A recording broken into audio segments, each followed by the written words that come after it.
What's up, duelists? Very special video for you guys here today. I've got a very special guest and the very first Amaryllis deck list to ever win a major event. It's the very first place deck list, and it was none other than Kezza himself who was able to do this. What's up, Kezza? Thank you for joining me today. Thanks for having me, man. I'm very excited for this interview, and I'm very excited to show this deck list because it's not like the Amaryllis deck list we typically see with like Hidden Armory and DDR and that sort of thing. It's a very Cyber Valley Return from the Different Dimension focused list. You won at YCS Sydney. You got first place. What was that like? What was it like to just win a tournament of that caliber? Pretty unreal to be honest. I had no expectation of going there to win at all. Yeah, I pretty much just started a new job, hadn't prepped at all, hadn't played in like 3 weeks, and just like took a deck I knew how to play and just went for it. I don't know if you mind that I'm going to share this, but speaking of your new job, right before we started this call, he was telling me like he's a doctor, right? And he was saying like how he like saved this person's life, and then like one sentence later, he's like, "Man, No, playing Yu-Gi-Oh all day is didn't. so hard." And I'm just sitting here like, "What do you mean? You just started talking about saving someone's life yesterday, and you're talking about how hard Yu-Gi-Oh is." Sorry, I had to say it. I had to say it for the people. And by saving lives, you mean writing on bits of paper, telling people what to do. I don't save lives. I mean, like he would. Glorified admin. I'm not gonna get into it. My man's a doctor out here. All right, he took time out of his busy schedule to tell you guys how to sideboard against Black Wings. No, I'm just kidding. But yeah, this deck Next list. video, next video. Next video. Yeah. This deck is sick. Did you come up with like this Cyber Valley return sort of core yourself? Was it just something you liked in testing, or how did you come to this deck? So we took a bit of inspiration originally from like I think it was a no, is it Nosak? Yeah, no, so yeah. I believe it was. Yeah, it was kind of weird. We were at locals and we were talking about this deck and it didn't suit my initial play style. Like I'm very much a quick draw player and like that slow grindy sort of thing. And that hidden armory sort of style didn't work. And we saw that he had a video with like the valleys and we're like, oh, we were literally considering this at that same time and it sort of fueled that sort of idea that it could work, I guess. And when we started making some bit of changes to how he had his deck, and I think eventually we sort of finished on something like 8 or 9 card difference. Um, and it was just sort of that we wanted more of like a grindy sort of control game with a few little bombs, and that was sort of what was missing for me in like his deck. So like having stuff like return was just such a bomb. It was like a big difference that was missing between the decks. I don't know, it just fits my playstyle a bit more. It's much more slow and methodical. Yeah, and honestly, like this deck. Speaking of return, you've done really well with this style of deck before in the RBET series. You got fourth place at an RBET, and you also got, I believe, fourth place at RBET Rulers. Correct me if I'm wrong. With a pretty similar deck. No, that's right. Yeah, fourth place twice. Yeah, Yeah, always fourth. always fourth. Except this time, I mean, being the first place is insane. And there was one match I remember. I remember I was commentating one of the tournaments and I clicked off of one of your matches while you were still playing it. And I remember saying something along the lines of, there's no way Keza can win this game. We're going to switch off. And then you won that game. And I later went back and found that replay, and it was to do with Return from the Different Dimension. So, um, yeah, this card's insane. Did you ever like get into situations where you're like looping it with Cyber Valley, or is it usually just the first time you flip it, you win? Always. It's like the whole thing revolves around Cyber Valley, to be honest. And like it's so much synergy with Amaryllis. Like obviously you can't return Amaryllis, but the whole premise is you banish all your plants for Amaryllis and for Valley, and then you get the free conversion back when you return them all back. And then, if you can't sync them off or you can't use them that turn, you just use Valley to banish them again and draw cards. So you don't have to worry about that end of turn banishing all the cards again. It's so impactful. Yeah, Cyber Valley's insane. You just draw through your deck super fast, especially with trade in. And then even if you mill Return from the Different Dimension, Cyber Valley's third effect will allow you to get it back. And then when you activate that return again, you have a Cyber Valley banish plus whatever you banish from your hand. So it like instantly turns that return on. It's such cool synergy. I love the core of this deck. I love the general vibe of it, and ever since that first match, like I said, where I was commentating and I clicked off because I thought you were going to lose, I've been very interested in this style of Amaryllis deck. How do you feel going into the event? I know you said you were just under practiced. Were there any matchups you were really scared of? Uh, I guess again, I hadn't had any practice against Forgs at all. Not until literally the night before the tournament, where I had like one of other mates sort of show me how the deck works. But I guess like I'm always worried about GB. It's just a, it's just an instant lose matchup pretty much for this deck. So probably the biggest one. I was just glad I dodged for the whole tournament. Yeah, dodging Gladiator Beast. That's a great way for Amaryllis to be first place. I'll say that much. Um, did you end up playing against that the frog combo deck at all, or not really?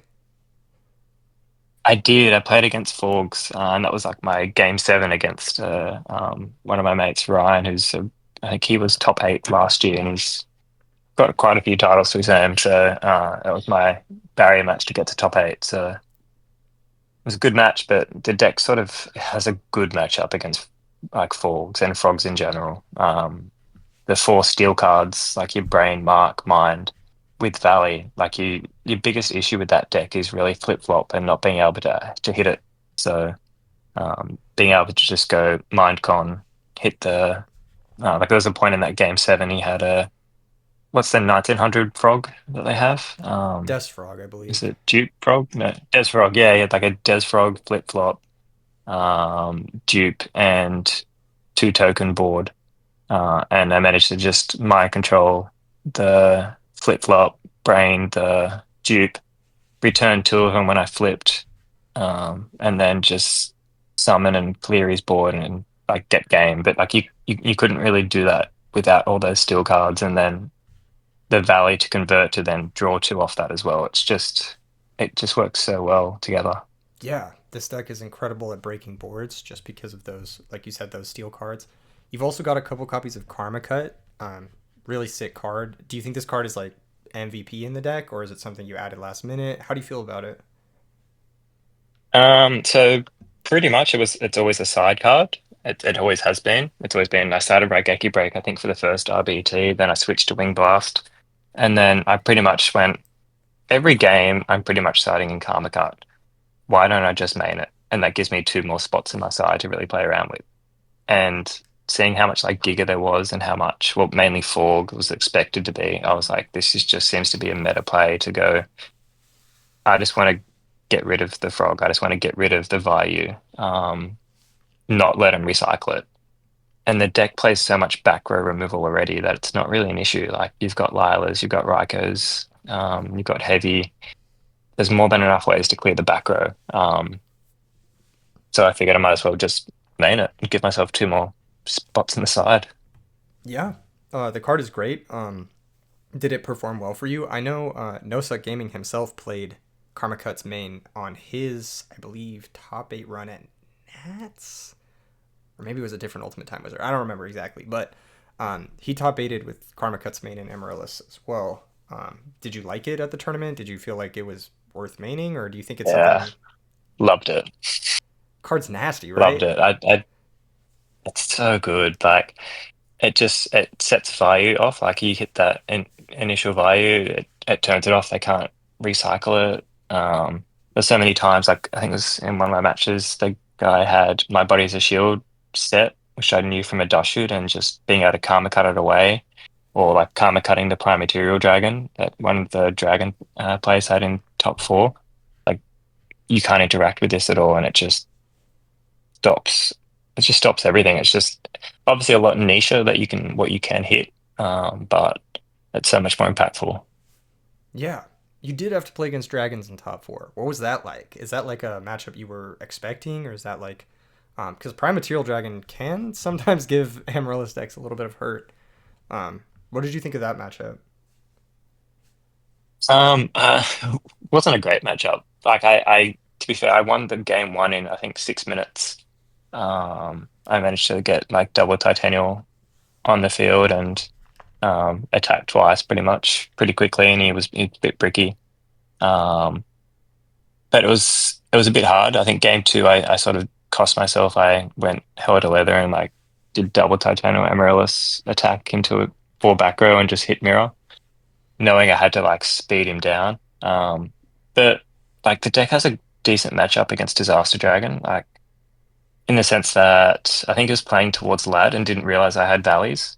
And obviously like that third effect of Valley, like allowing you to just use it again and again to negate a Lad, was pretty clutch. I think that game in top four we ended up going to time, but I was ahead by like 1600 life points and he had a lad that was fully negated, but then just I couldn't break his board without letting him summon like a red MD and all his monsters, but he couldn't get past the valley without nuking his whole board. So it was just like it worked out real clutch, to be honest. Yeah, It's a bit easier than the D Turbo sort of decks. Like this deck sort of struggles against it because it's so fast, but the Disaster Dragon was a bit better. yeah, I can see that, especially because you do have the Cyber Valleys to drain the lad. Normally, like Light and Darkness Dragon is like kind of what you're playing towards with Disaster Dragon in this type of matchup. That or um, you're kind of just hoping not to get fucked by Mark of the Rose over and over again. But yeah, definitely. Cyber Valley's third effect being able to drain lad is that's pretty clutch, dude. That's pretty sick. Was there anything in the tournament like you went undefeated the whole tournament, or did you have any losses? I had one loss, and it was to Amaryllis. That's crazy. The mirror match. Yeah. How'd it The go? mirror, but they ran like the turbo. I got 2-0'd very swiftly. My deck has a very bad matchup against that. Um, because like they're turboing out Titanials, and I can't really compete because like a lot of this deck is targeting, and then it just doesn't work too well against it. Like if it look, I can't really get past it once they get more than one Titanium on board. I can't take their monsters. I can't really clear it apart from Mirror. It's not a good matchup. Yeah, I could see that being a bit of a headache. Would you say that like yours is better overall into the field? I mean, obviously you won the event, like, but like, would you say it's like better overall, but just like slightly worse in the mirror? I think it's definitely like it's way worse than the Mirror, but I think mine just offers more variation how you play it. You're not just playing towards like Summon Titanium Smash. Like there's a lot more different options with it with how you play the deck. I think you just got access to more tools really, which I like. Yeah, I really like the nuance of like Cyber Valley. It gives you a lot of player decision and brain control, and of course, return also gives you a lot of player decision as well. Plus, it gives you sort of like a checkmate late game, which is really cool. So, yeah, good shit. Other than that, are you happy with the deck? Do you think you're going to be playing it more moving forward? I mean, this is pretty historic. I mean, this is the very first Amaryllis W at a major.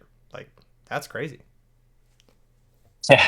Um, I don't know. Like I don't really play the deck too much at locals. It seems like a bit silly to play it at locals, trying to play a bit more of a fun deck. But we only get one major event a year in Australia, so I'll probably play it a little bit coming back up to the event again. But unless I plan to go overseas, it'll probably sit on the bench for a little bit.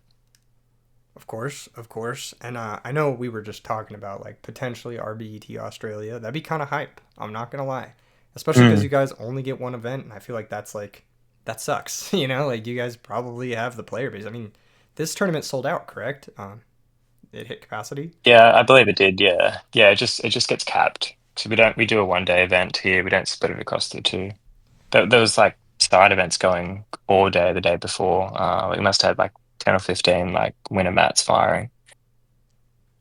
Yeah, exactly. That's like kind of how it is in the U.S. as well. Except we usually don't have much of a cap on the events, and they usually go pretty big, like surprisingly big. I think this sort of like blew up. You said you used to play Yu-Gi-Oh like growing up, and then you took a break, and then you got back into it. Is there anything you want to talk about with that, like regards to your past or like your homies or something like that? Yeah, I guess like it's so hard to keep up to date with like modern Yu-Gi-Oh. I still don't understand what all the blue and other cards do, and it's I wanted something that I suppose you just come back into. And I know we talked about not thinking, but Yu-Gi-Oh is like so draining to think about and know all the matchups and all the cards. So it's sort of like playing at that nostalgic sort of retro format with a big goat or Edison is kind of nice. Um, I don't think I'd have like the mental capacity to be able to pick up Tengu or anything like those decks. It's just too intense for me. Yeah, yeah, I felt it too, definitely. Especially later in modern Yu-Gi-Oh. I played in one YCS.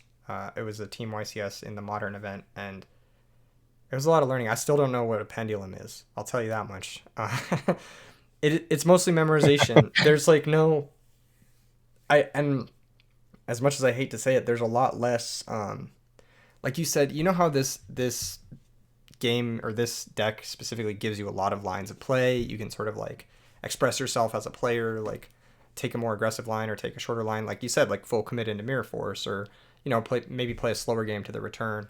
Um, I think in modern Yu-Gi-Oh, you don't have that level of expression. It's more so just like study and like knowing where to hand trap stuff, and then like it just kind of feels like a chore, um, more than it feels like For a game. sure.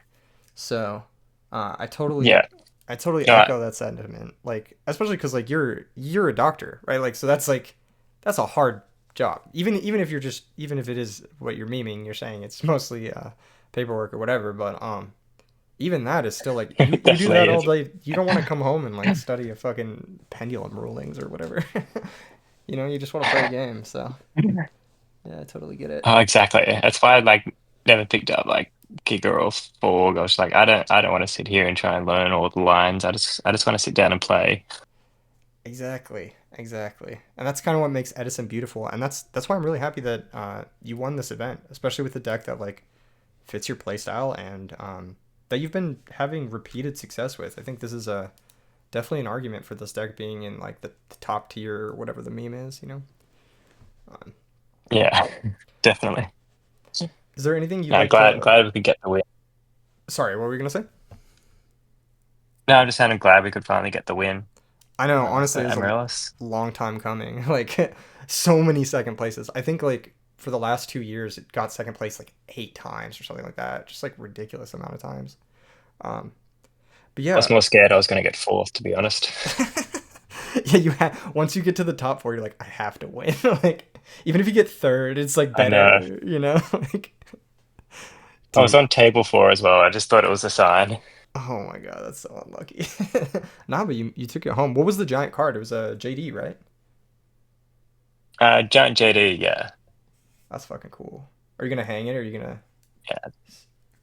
Yeah, one of my mates, they took it to go get framed today and like get the nice like whatever it's like museum glass so it actually stays nice and clear. So that'll go in the games room or whatever room it is when I finally get a house. That's fucking tight, man. Congratulations. Is there anything else Yeah. you'd like to add Cheers, on to man. this interview or say about the deck or any of your crazy choices like I don't know, Mind Crush? I don't know. Is there anything else you'd like to add on before we wrap this one up? Yeah, don't know. Like the only two changes I think were like the Karma from the main. I switched from the Wing Blast, and then I added in Necro and Solemn, and they were just huge changes. Like probably the biggest changes I made in all the iterations of the deck. Like Necro just makes people play weird. Um, and it just shuts down OTK lines. Like I don't know why I never ran it to be honest. It's very good. Yeah, it's a very broken card. Like Modern Yu-Gi-Oh has a lot of hand traps. Necro Gardener feels like a grave trap in a weird way. Um, but it's just like Mm, another layer of defense where like even if they heavy you, they still have to put up another monster or whatever to game shot you. So um, yeah, and it's always like, are you gonna play it? Are you not gonna play it? And even that mind game itself is like just makes people change the way they play, which is pretty cool. yeah, and it forces people to like overcommit. Like let's say your opponent has to make a colossal fighter to threaten your Titanial, then you can just Necro defend your Titanial, then Mark steal it. It like works really well with the steel cards and your comeback plays. So Yeah, makes a lot of sense to include yeah, Necro. definitely happened over the weekend. Like you just leave a board there and you're like, you need to commit two monsters to break this. Yeah, really busted card. I like it in a lot of these decks. There's very few decks that I have not liked it in. I've been playing in zombies, quick draw, Amaryllis, and it definitely overperforms in all of them. So that's really cool. Anything else? Any other MVPs? Any cards that just won you a ton of games? Um, Not really a ton of games to be honest. Kaku just Kaku into Vayu. So I had my matchups for this tournament were pretty one-sided. Well, not one-sided, but like I had one, two, three, four, five Vayus out of my 10 games. So Kaku and Crow were just amazing versus those decks. Yeah, Kaiku just murders Value Turbo, so I could totally see that.